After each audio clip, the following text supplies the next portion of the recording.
మిత్రమా, చాలామంది మన వీడియోస్ చూస్తున్నారు కానీ సబ్స్క్రైబ్ చేసుకోవడం లేదు.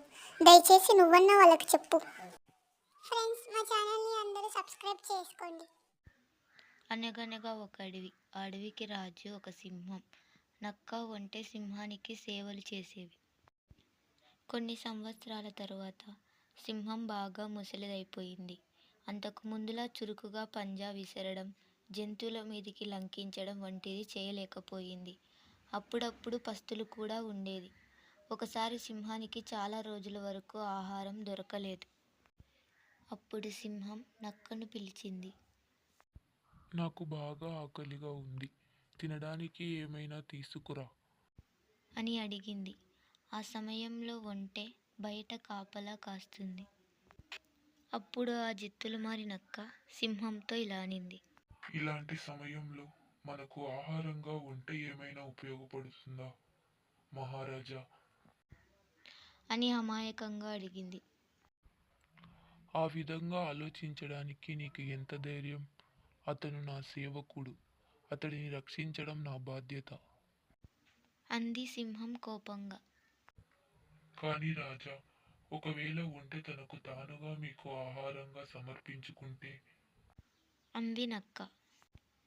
సింహం ఒక నిమిషం ఆలోచించి, అలా అయితే నాకు ఎటువంటి అభ్యంతరం లేదు. అంది సింహం.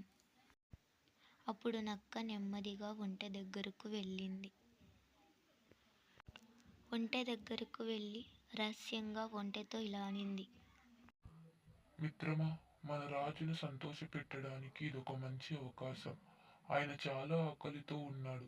మనల్ని మనం ఆహారంగా ఆయనకు సమర్పించుకుందాం.